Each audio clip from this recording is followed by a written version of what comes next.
Okay. Hello and welcome to another edition of Tuesdays with the Disability Policy for All.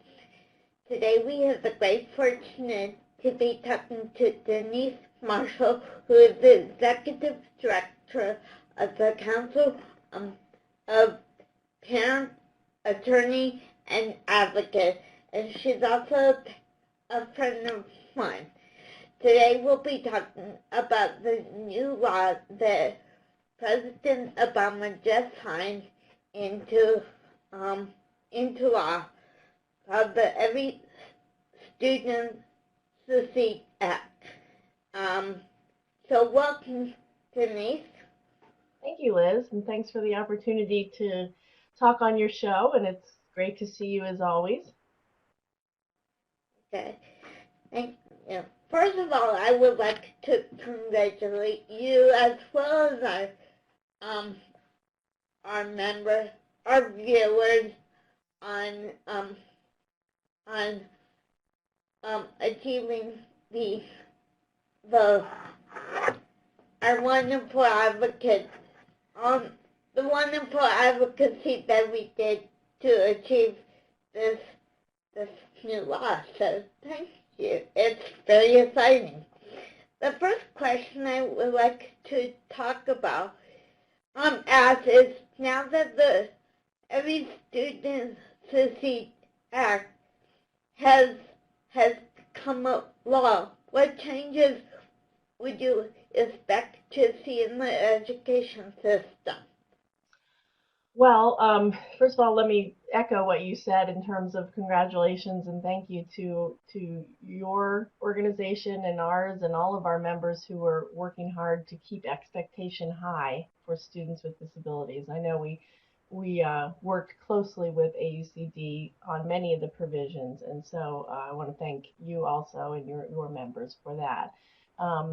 And I think what we really hope is twofold. One is that we needed to continue the great work that had been started with the previous law, even though I know that it needed to be updated and changed and made in some ways simpler and better. For the first time since No Child Left Behind passed, students with disabilities were being expected to learn the same thing that their peers are learning on grade level. They're expected to make progress in reading and math, and we think we know how important it is for every student to learn as much as they can in a meaningful way, and to be able to graduate ready to move on to a career, to go to college, or do whatever their dreams are for post high school, so post education. So one, I would say I really hope that that continues, but I hope that the new law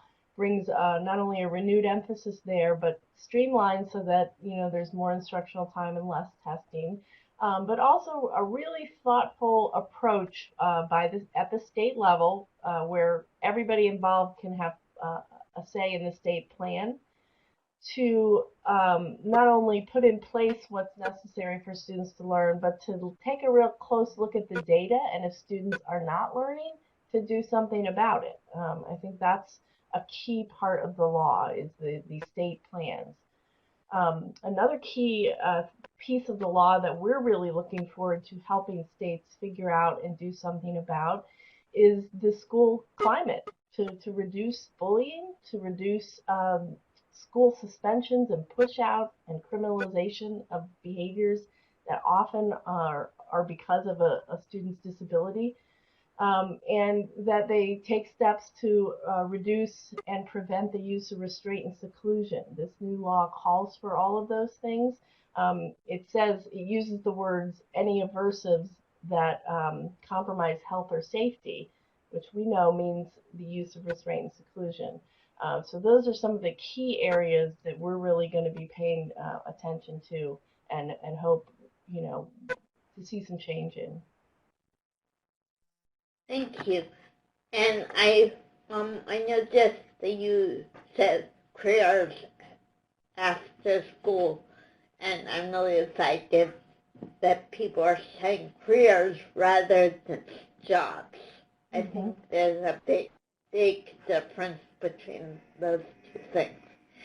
The next question is, how can my friends and I make sure that the new law becomes a law that will support students with disabilities?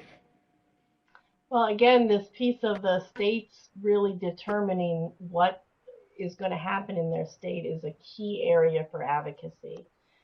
People need to get in contact with their state departments of education and find out what that process is going to be. Hopefully, we're going to get a lot of our friends and advocates on the state planning committees and on the teams that are going to be devising those plans.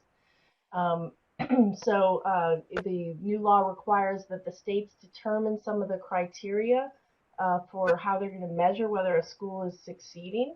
So we need advocates to have input into that so that the criteria is meaningful and that it really addresses some of the issues that schools are having. So for example, if a school is using a lot of restraint and seclusion, that voices are heard to make sure that the plan addresses that in a timely manner, because one of the things the law doesn't do is put any kind of time parameters. So it says the state has to address an issue if there's a problem, students aren't learning or there's bullying, a lot of bullying going on, but it doesn't say in how, when they have to do it. So as a parent and as an advocate, I would want that to happen next year, not 5 years from now, not 10 years from now.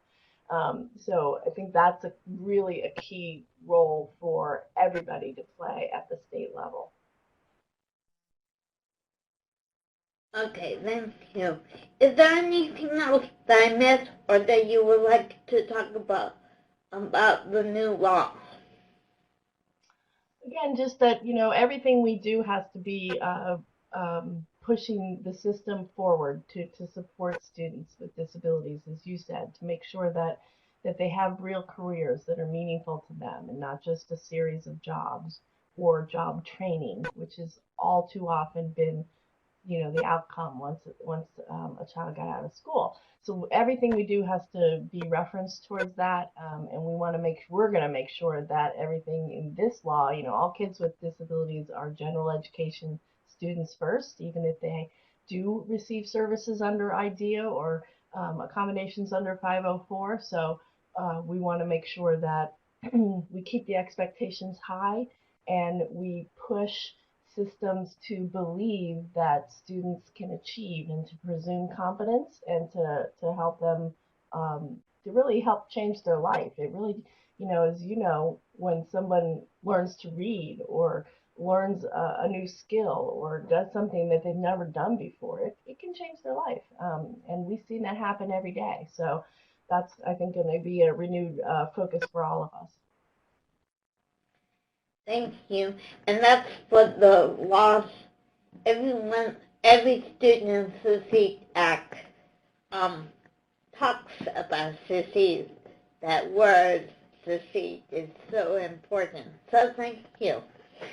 If you have any questions about this or any other policy issues, please go to the AUCD webpage and look for this week's Embrace.